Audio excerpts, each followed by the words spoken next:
Hello बच्चों, मेरे YouTube channel में आपका स्वागत है। आज हम चलते हैं एक्सरसाइज 8.1 का दूसरा नंबर क्वेश्चन। तो आइए देखते क्वेश्चन क्या कह रहा है। उससे पहले बाबू, आप मेरे चैनल पे अगर नए हैं तो सब्सक्राइब जरूर कर दीजिएगा, साथ में वीडियो को लाइक कीजिएगा और अपने दोस्तों को भी शेयर कीजिएगा। आइए क्वेश्चन की ओर चलते। क्वेश्चन क्या कह रहा है? क्वेश्चन कह रहा है क्या, आकृति 8.13, यही आकृति नंबर दिया हुआ है, ठीक है। कितना है? 8.13, ये आकृति नंबर दिया हुआ है, ठीक है। में करा 10p माइनस कॉट आर का मान ज्ञात कीजिए। क्या करा? 10p माइनस कॉट आर का मान ज्ञात कीजिए। तो यहाँ पे देखिए आकृति दिया हुआ था जिसमें दिखाया क्या है कि Q समकोण है, ठीक है। और PQ का वैल्यू दिया हुआ है कितना? 12 सेंटीमीटर।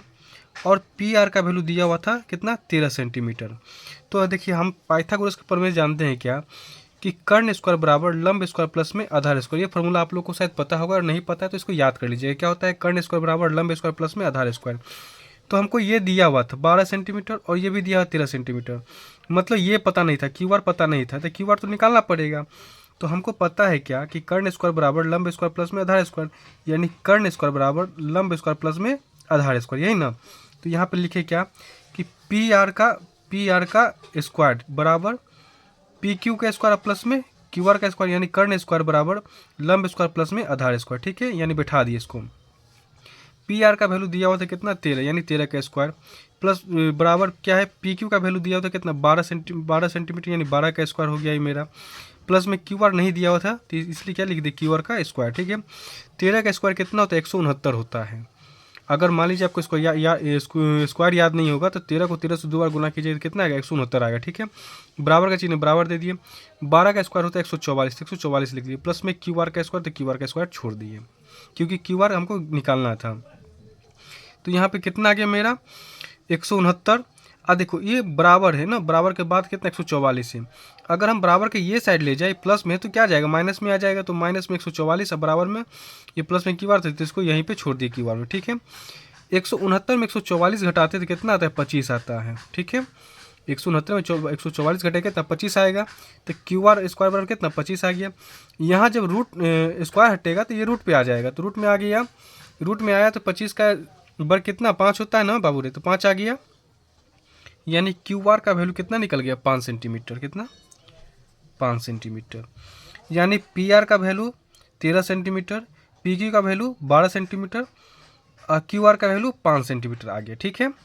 अब कह रहा था क्या कि 10p माइनस कॉट आर का वैल्यू, 10p माइनस में कॉट आर। तो इधर देखो बाबू रे, 10p हम इस एंगल की बात कर रहे हैं ना, इस एंगल की बात कर रहे हैं। तो देखो जहाँ समकोण उसके सामने वाला भुजा है तो कर्ण हो जाएगा, ये कर्ण हो गया। और जहाँ पे कोण बन रहा है, जिसके एंगल की बात हो रहा है, उसके सामने वाला भुजा क्या होता है? लंब होता है। तो ये लंब हो गया और ये आधार हो गया, ठीक है। तो 10p, 10 का फॉर्मूला क्या होता है? लंब बटा आधार होता है। 10 का फॉर्मूला क्या होता है? लंब बटा आधार। इस एंगल की बात करें तो लंब कितना हो गया? 5 सेंटीमीटर। आधार कितना हो जाएगा? 12 सेंटीमीटर। तो ये लिख दिए। अब यहाँ पे आ गया कॉट आर।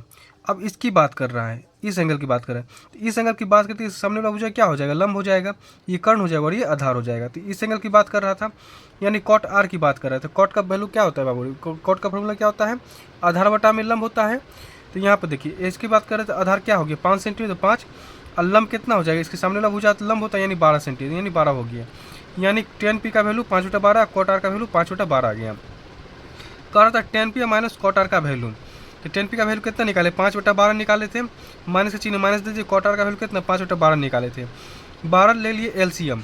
12 को जब 12 से भाग देंगे तो कितना? 1 आएगा। 1 को जब 5 से गुना किए तो कितना? 5 आ गया। माइनस चिन्ह माइनस आ गया। फिर देखो 12 को 12 से भाग दिए कितना? 12 आया। सॉरी 12 को 12 से भाग दिए कितना? 1 आया। 1 को 5 से जब गुना करें कितना? 5 आएगा, तो 5 आ गया। 5 में से 5 घटा कितना? 0 आएगा। और नीचे कितना? 12, तो 12। 0 को कितनों से भाग दें कितना? बाबू 0 आएगा। तो यही इसका कितना आंसर आ गया? 0 आंसर आ गया। उम्मीद करते हैं कि वीडियो आप लोग को समझ में आ गया होगा। अगर समझ में आ गया हो तो कमेंट जरूर कीजिएगा। मेरे चैनल को सब्सक्राइब कीजिएगा, अपने दोस्तों के बीच भी शेयर कीजिएगा। धन्यवाद।